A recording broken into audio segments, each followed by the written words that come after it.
बिस्मिल्लाहिर्रहमानिर्रहीम। अस्सलाम वालेकुम नादरीन, आप यूट्यूब चैनल देख रहे हैं। मैं इमरान खान हूँ। नादरीन, सबसे पहले तो जो इंसिडेंट हुआ लाहौर में दो ख़वातीन के साथ ज़्यादती वाला, उस इंसिडेंट से बात का आगाज़ करते हैं।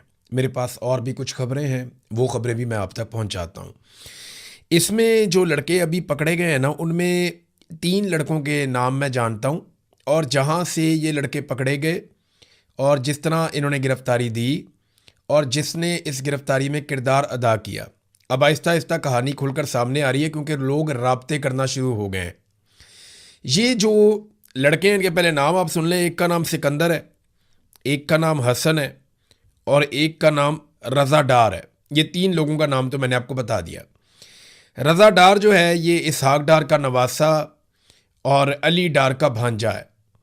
यानी ये नवाज शरीफ फैमिली का रिश्तेदार भी है। इसकी फैमिली के साथ तस्वीरें भी हैं।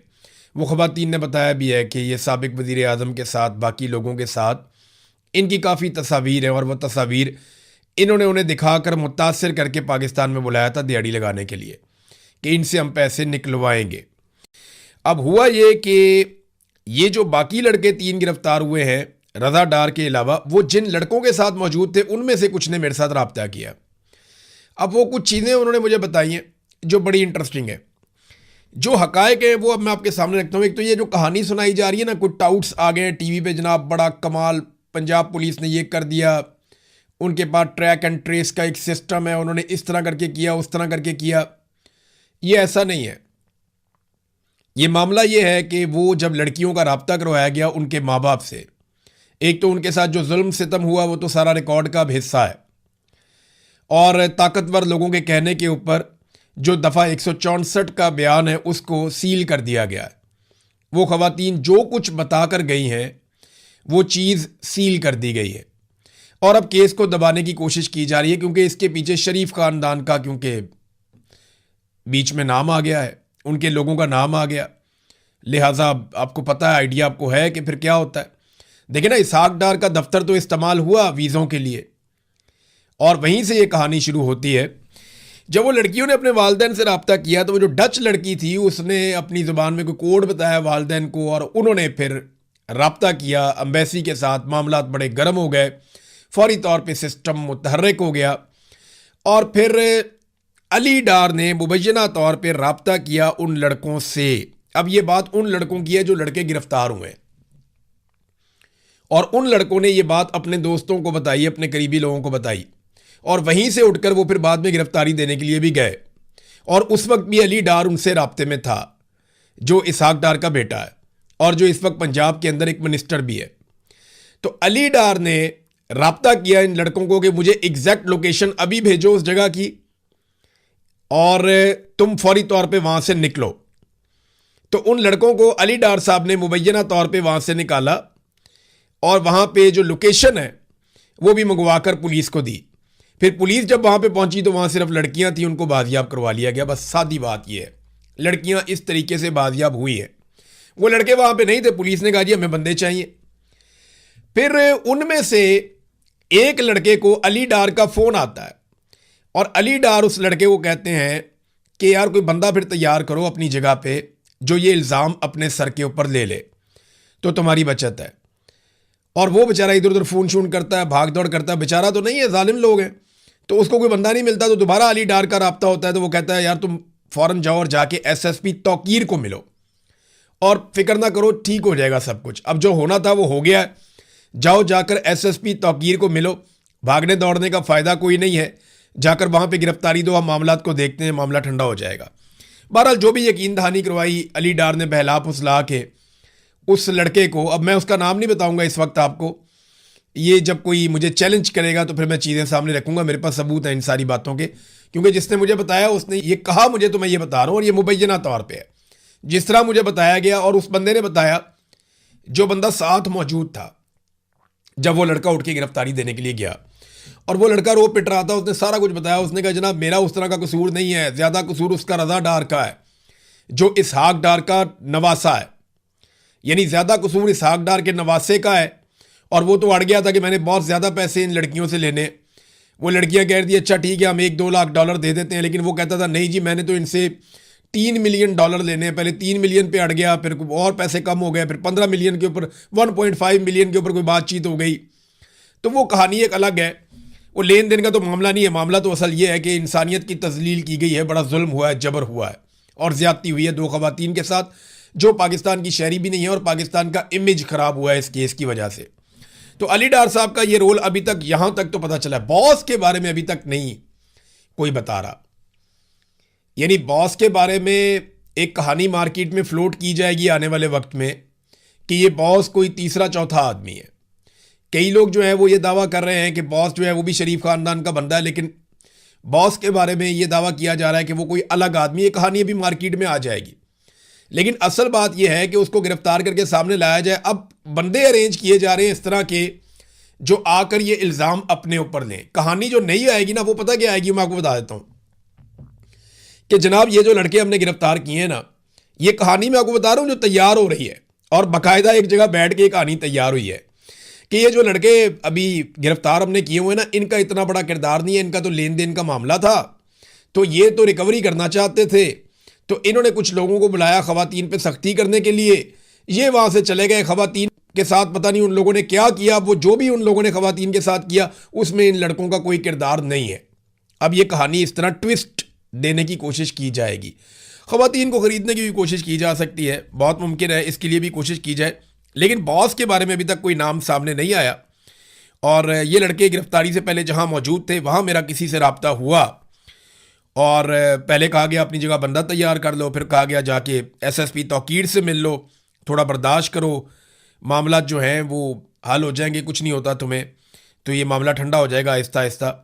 अब एक और खबर मेरे पास ये है कि इन लड़कों में जो एक कमज़ोर लड़का है निस्बतन, जिसके पीछे आने वाला कोई नहीं है बाद में, मुझे एग्जैक्टली उसका नाम पता है लेकिन मैं फ़िलहाल किसी वजह से नाम नहीं ले रहा, इनमें जो निस्बतन कमज़ोर लड़का है, ये उस लड़के पे सारा मुद्दा डालना चाहते हैं कि वो जो बाकी बदमाशों को लेकर आया था वो लड़का लेकर आया था, और ये जो जुल्म और जबर वाली सारी कहानी है इसके पीछे भी वो लड़का है, तो ये जो बड़े और ताकतवर लोग हैं ये इससे बच जाएं, बॉस का किसी को पता ही ना चले। तो अब ये कहानी इस तरफ को जा रही है, देखते हैं आने वाले वक्त में इसके अंदर और क्या निकलता है। ये वो तफसीलात हैं जो अब मेरे पास थी, मैंने आपके साथ शेयर कर दी हैं। बहुत सारी चीज़ें और भी हैं, लेकिन ये केस खराब हो जाएगा। पुलिस जो कर रही है ना, वो जो जो करती चली जाएगी वो बाहर निकलता जाएगा, क्योंकि बहुत सारे लोग अब हमारे साथ राब्ते में हैं और वो बता रहे हैं कि यहाँ पे क्या ज्यादती और क्या जुल्म हो रही है। वो भी उन्होंने बताया कि जिस किस्म की वीडियोज़ है, वो 2 लड़कियों के जो बयानात हैं, वो जो उनका दफ़ा 164 का बयान है, ये सारी चीज़ें अगर मंजर आम पे आ जाएं तो भूचाल आ जाएगा। नाज़रीन, ईरान के अंदर एक बड़ी डेवलपमेंट आपको पता है हो रही है।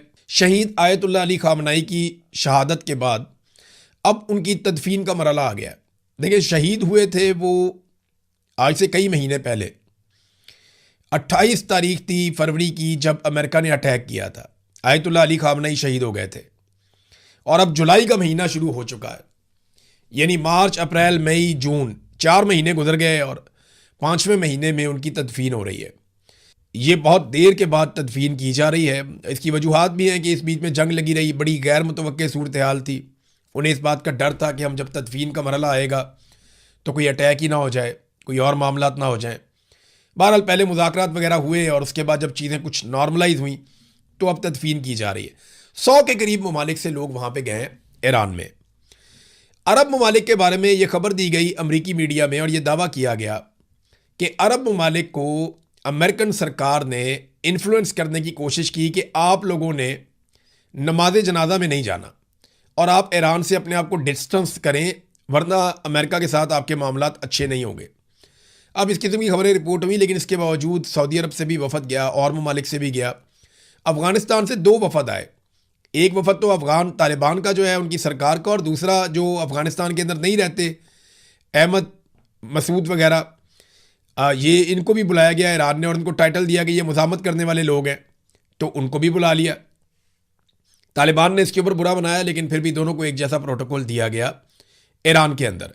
पाकिस्तान की जानिब से शहबाज शरीफ, इसहाक डार और वज़ीर आला सिंध वो भी गए हैं, मोहसिन नकवी भी गए हैं, बिलावल जरदारी भी है, फील्ड मार्शल आसिम मुनीर भी है।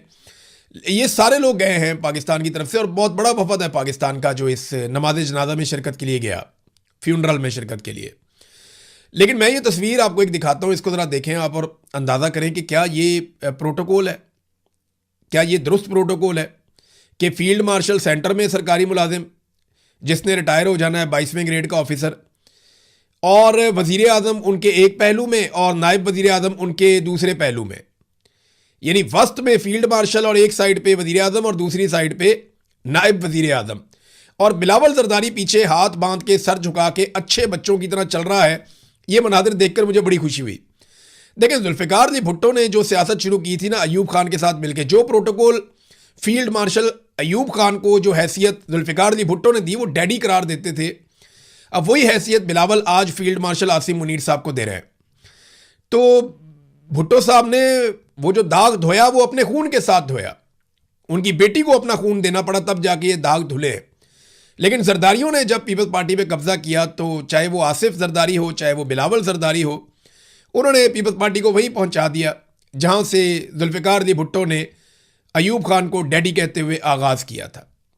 तो बड़ा अनफॉर्चुनेट है, अपने खून के साथ कुर्बानियां देकर जो धब्बे और दाग धोए थे, पीपल्स पार्टी ने बहुत कुर्बानियां दी थी, वो सारे दाग जो हैं वो फिर से लगा दिए जरदारियों ने आकर पीपल्स पार्टी के ऊपर। तो मेरा ये ज़ाती तौर पे मानना है कि फील्ड मार्शल को पिछली किसी सफ़ में और साइड पे होना चाहिए था, प्राइम मिनिस्टर को सेंटर में रखना चाहिए था, चाहे वो जाली प्राइम मिनिस्टर है, चाहे फील्ड मार्शल ने लाके बिठाया हुआ है जाली फार्म 47 के ऊपर, लेकिन पीछे होना चाहिए था फील्ड मार्शल को। ये प्रोटोकॉल के खिलाफ है, ये नामुनासिब है। देखें, जब तक हम ये अलाइनमेंट अपनी ठीक नहीं ना करेंगे कि किसने कहाँ खड़े होना है और किसको क्या हैसियत मिलनी चाहिए, जब तक हम अपनी अलाइनमेंट ठीक नहीं करेंगे तब तक हमारा मुल्क ठीक नहीं होगा, बदकिस्मती से। और ये हकीकत है, हम इससे भाग भी नहीं सकते। मुल्क दायरों में घूमता रहेगा जब तक कि हम ये अलाइनमेंट ठीक नहीं करेंगे। पाकिस्तान तहरीक इंसाफ के ऊपर एक तनकीद होती थी कि चंद साल कबल आने वाले बैरिस्टर गौहर को जनाब बना दिया गया चेयरमैन पार्टी का। वो चंद साल पहले आए थे, शेख वकास अकरम, उनको बना दिया गया पार्टी का इंफॉर्मेशन सेक्रेटरी, और इस किस्म की तनकीद होती थी। अभी एक दिन पहले पाकिस्तान पीपल्स पार्टी को छोड़ा और ज्वाइन किया IPP को सरदार तनवीर इलियास ने। एक दिन पहले, ये एस्टेब्लिशमेंट की ख़ास पार्टी है IPP, इस्तेहकाम पाकिस्तान पार्टी, अलीम खान आजकल इसको चला रहे हैं। तो एक दिन पहले इस्तेहकाम पाकिस्तान पार्टी को ज्वाइन करते हैं और अगले दिन वो इस्तेहकाम पाकिस्तान पार्टी के सदर बन जाते हैं पूरे आज़ाद कश्मीर के। है ना इंटरेस्टिंग? तो पाकिस्तान तहरीक इंसाफ पे जिन बातों पर लेकर तनकीद की जाती है मीडिया में, बाकियों के लिए वो क्राइटेरिया उतना सख्त है ही नहीं। ये बड़ा अनफॉर्चुनेट है। हुकूमत ने अवाम को रिलीफ देना था, पेट्रोलियम मसनूआत की कीमतों में बड़े दावे और वादे किए जा रहे थे, बड़ी बातें की जा रही थी, लेकिन एक मरतबा फिर अवाम को पेट्रोलियम मसनूआत की कीमतों में कोई रिलीफ नहीं दिया गया। आलमी सतह पर कीमतें कम होने के बावजूद पाकिस्तान की जो मिलिट्री एस्टेब्लिशमेंट की बनाई हुई सरकार है, फील्ड मार्शल आसिम मुनीर और शहबाज शरीफ साहब, क्योंकि सरकार तो इन दोनों लोगों की है, इन्होंने किया यह है कि जो पेट्रोलियम लेवी है उसमें मजीद 6.25 रुपये का इजाफा कर दिया है। ये ज़ीशान यूसुफ साहब की टाइमलाइन से मैं बता रहा हूँ कि अवाम को पेट्रोलियम मसनूआत की कीमतों में रिलीफ देने की बजाय पेट्रोलियम लेवी में मजीद 6.25 रुपये का इजाफा कर दिया गया। ये नाज़रीन हालात हैं, जबकि पेट्रोलियम मसनूआत की कीमतों में जो कमी है वो इंतहाई मामूली है, यानी 2 रुपये से भी कम कीमत कम की है इन्होंने पेट्रोलियम मसनूआत की। बढ़ाते हैं तो 150-150 रुपये बढ़ा देते हैं एक एक रात में, जब कम करते हैं तो 2 रुपये से भी कम। अंदाज़ा करें आप कैसा इन्होंने कौम को चूना लगाया, लेवी के नाम पे कौम को चूना लगा रहे हैं और लगाते चले जा रहे हैं, बात ही नहीं आ रहे। नादरीन, हमारे शहीद अरशद शरीफ, उनका केस आपको पता है कीनिया में चल रहा था बड़े लंबे अरसे से, और कीनिया में यह साबित हुआ कि ये कोई हादसा नहीं था, ये जो कत्ल है ये जानबूझकर किया गया था। शहीद अरशद शरीफ की फैमिली कोशिश कर रही है कि किसी तरह उन्हें इंसाफ मिले। कीनिया में जो लोग कातिल हैं, जिनके हाथों से बंदूकें चली हैं, वहाँ तो इंसाफ मिले। जो इस कत्ल के पीछे है, जिनके पाकिस्तान में नाम लिए गए, चले वहाँ इंसाफ मिलने में ताख़ीर हो सकती है तो कीनिया में तो काम शुरू हो। लेकिन कीनिया की सुप्रीम कोर्ट ने पाकिस्तानी सहाफ़ी अरशद शरीफ की हलाकत के ज़िम्मेदार पुलिस एहलकारों के खिलाफ फौजदारी कार्रवाई का हुक्म देने की दरख्वास्त मुस्तरद कर दी। अदालत ने अपने फैसले में वादे किया है कि अदालतें डायरेक्टर ऑफ पब्लिक प्रोसिक्यूशंस को ये हदायत नहीं दे सकती कि वो कब या आया किसके खिलाफ फौजदारी मुकदमा कायम करें, उनका टेक्निकल मामला है। तो उन्होंने कहा जी हम ये हुक्म जारी नहीं कर सकते। लेकिन क्योंकि पिछली अदालत ये कह चुकी है कि, और ये फैसला आ चुका है कि शहीद अरशद शरीफ का जो कत्ल है वो कत्ल है और वो जानबूझकर मारा गया है, वो पहचान ना आने का कोई मामला नहीं है। या कोई मिस्टेक नहीं है, कोई गलती से वो काम नहीं हुआ, वो जानबूझकर किया गया था। तो मकामी मीडिया में जो खबरें शाये हुई उनमें अरशद शरीफ की अहलिया जवेरिया सदीक की, क्योंकि वो ज़्यादातर इस मामले को देख रही थी, तो उन्होंने सुप्रीम कोर्ट से रुजू किया था पिछले फैसले के कुछ हिस्सों पर, लेकिन सुप्रीम कोर्ट से उन्हें वहाँ पे इंसाफ नहीं मिला। असल में तो इसका इंसाफ पाकिस्तान में होना है। इसके ताने बाने पाकिस्तान में आकर मिलते हैं कि किन लोगों की वजह से अरशद शरीफ को पाकिस्तान छोड़ना पड़ा, किन लोगों ने उन्हें यूएई से निकलवाया, फिर किन लोगों ने उन्हें धमकाया, उन्हें परेशान किया, उन्हें जान से मारने की धमकियां दी, किन से डरकर वो कीनिया के अंदर रहने पर मजबूर थे, और फिर कीनिया में किसने उनका ये कत्ल करवाया। और पाकिस्तान में बाद में प्रोपेगेंडा भी किया गया कि जनाब ये तो गलती से कत्ल हो गया। ये बड़ा अनफॉर्चुनेट है कि अभी तक इंसाफ नहीं हुआ, लेकिन एक दिन इस केस में इंसाफ ज़रूर होगा, ये आप याद रखिएगा। नादरीन, जो ईमान मज़ारी और हादी अली चट्ठा का केस है उसमें भी एक डेवलपमेंट हुई है। ये पिछले कई महीनों से यानी जनवरी से इनको पकड़ा हुआ है और इनको छोड़ ही नहीं रहे। ईमान मज़ारी और हादी अली चट्ठा का कसूर जो है वो एक ट्वीट का है और 17 साल तक की इनको सज़ा सुना दी गई है। अब ईमान मज़ारी और हादी अली चट्ठा की सज़ा मुअत्तली दरखास्तें सुप्रीम कोर्ट ने आखिरकार 6 जुलाई को समाअत के लिए मुकर्रर कर ली हैं। सुप्रीम कोर्ट ने 12 मई को इस्लामाबाद हाई कोर्ट को हदायत दी थी। ये 12 मई, अब आप याद रखें, मई का महीना पूरा गुजर गया, जून का महीना पूरा गुजर गया और अब जुलाई आ गया। लगभग 7 हफ्ते हो गए हैं। सुप्रीम कोर्ट ने यह हदायत दी थी कि जनाब 2 हफ्तों के अंदर सज़ा मुअत्तली की दरखास्तों के ऊपर फैसला किया जाए हाई कोर्ट को, लेकिन हाई कोर्ट ने 2 हफ्तों में फैसला नहीं किया। 7 हफ्ते गुजर गए हैं और अब दोबारा से ये केस सुप्रीम कोर्ट में लगने जा रहा है। जजेज वो पहले वाले नहीं हैं, थोड़ी बेंच में तब्दीली है। 3 रुकनी बेंच पीर वाले दिन सुनेगा। तो मैं उम्मीद करता हूँ कि पाकिस्तान की ये बेटी ईमान मज़ारी और हादी अली चट्ठा ये दोनों रिहाई पा के बाहर आ जाएंगे। इन्होंने कमज़ोरों के लिए बहुत आवाज़ उठाई है, तो सारे पाकिस्तान को इनके लिए ज़रूर आवाज़ उठाते रहना चाहिए। अब तक के लिए इतना ही। अपना ख्याल रखिएगा, अपने इस चैनल का भी। अल्लाह हाफ़िज़।